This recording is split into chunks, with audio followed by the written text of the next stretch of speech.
Documentary film has been growing in popularity in the last decade, and with the appearance of streaming, its audience has been growing steadily too. While for a long time, it has been overshadowed by fiction film, it is an art form that has continued evolving both technically and stylistically, and has truly come of age with digital technology.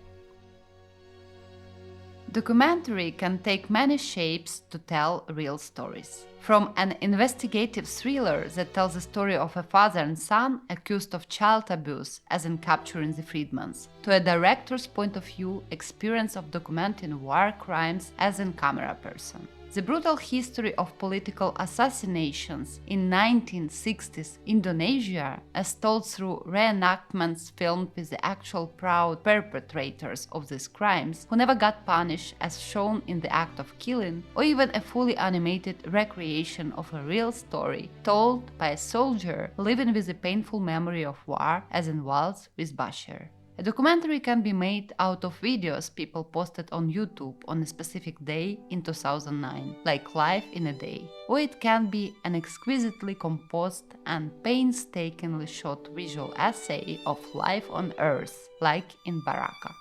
These are just a few examples of how documentary film as an art form has almost limitless possibilities, even though in principle it still should work within the limits of real people and real stories. What is documentary and what separates one from fiction film has been a question highly debated by critics and filmmakers for over 100 years. There is an old adage about opinions. Everybody has one. The concept of reality means different things to different people, and what makes a creative documentary is the existence of a point of view. This series is called What is Documentary? There are many answers to this question, and none of them can be applied to all documentary films. So we will try to explore the many shapes this genre can take and how it has grown over the history of cinema. So let's turn the clock back 100 years or so to look at how it all began and discuss how and why Nanook of the North is cinema's first artistic documentary, in spite of the fact that it took a lot of scripting and faking to produce.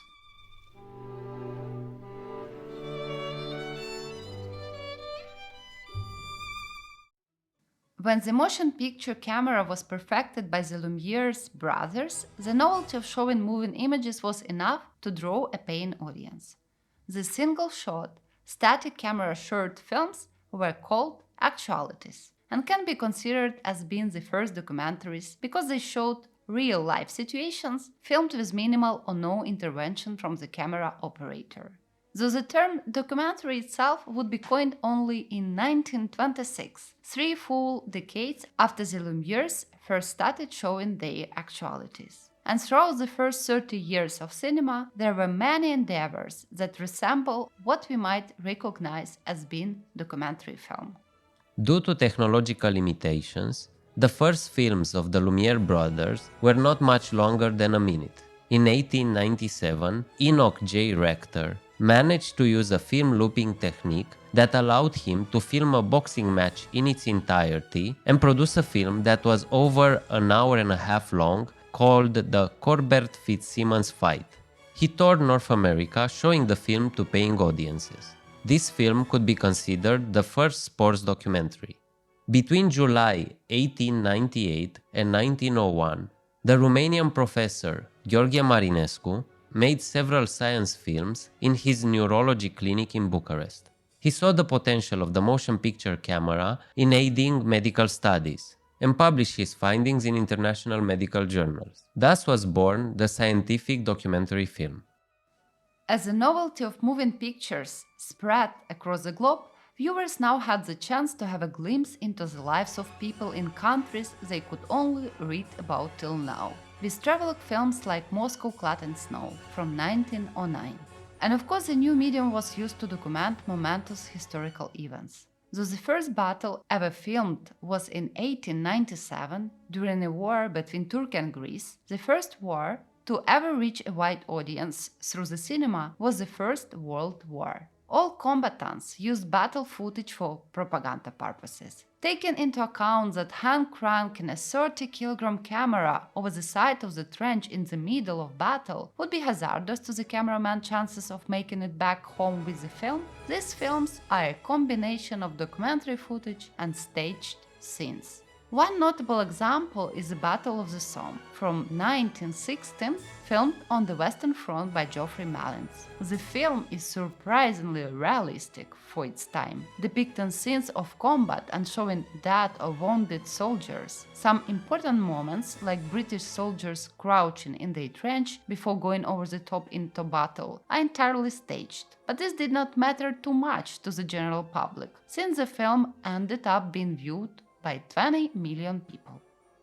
Any narrative is built on four pillars: story, conflict, structure, and character. The right blend of these elements is what keeps the audience's attention from beginning to end. This applies to anything ranging from a story told around an ancient campfire to a Hollywood blockbuster. In the first 25 years of cinema, there were many productions that could be considered documentaries, but most of them lacked one or more of these elements. The Lumière films were just vignettes of life that showcased the invention of the moving picture camera, and Marinescu's films only showed the characteristics of neurological disorders. The Corbett-Fitzsimmons fight had a basic conflict, the boxing match itself, character without any development beyond finding out who won and lost the match, and no story or structure. A partial or complete lack of the basic narrative pillars can be found in the travelogue films of the early 1900s and World War I propaganda films. So what makes Nanook of the North stand out? In 1910, Robert J. Flaherty was hired as an explorer and prospector along the Hudson Bay in the Canadian Arctic.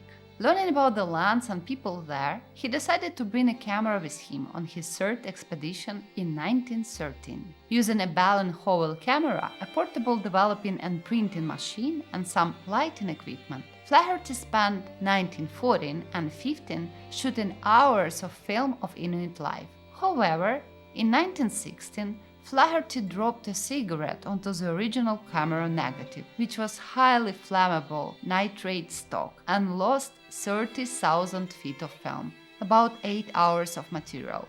Flaherty decided to not only return for new footage, but also to refocus the film on one Inuit family, as he felt his earlier footage was too much of travelogue. He returned to the North and shot from August 1920 to August 21. This time, he carefully chose his protagonists and the scenes he intended to shoot in order to make a compelling account of native customs in the North. For the main hero, he settled on an acclaimed hunter who could help capture authentic shots. We see Nanook and his family trying to survive in extreme Arctic conditions. He hunts walrus, builds an igloo in the traditional way, and exchanges goods with Western tradesmen. This compelling account of life in the North was very successful, with audiences worldwide, and brought a nice profit for Flaherty and his backers. It was the first non-fiction film to fully reach a global audience. But is it really a non-fiction film? A documentary? For both creative and technical reasons, Flaherty had to fake, or more elegantly put, stage, some of his scenes.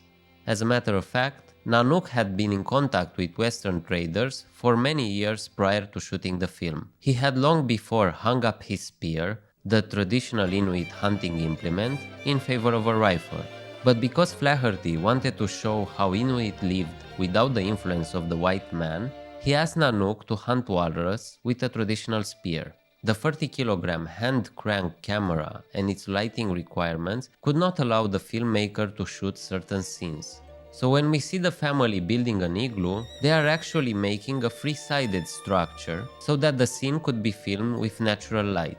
The family also pretends to go to sleep when the light is favorable for shooting. Even the name of the film's hero is made up. The character's real name was Alakarialak, but Flaherty opted for Nanook because he believed it would be more palatable to American and European audiences.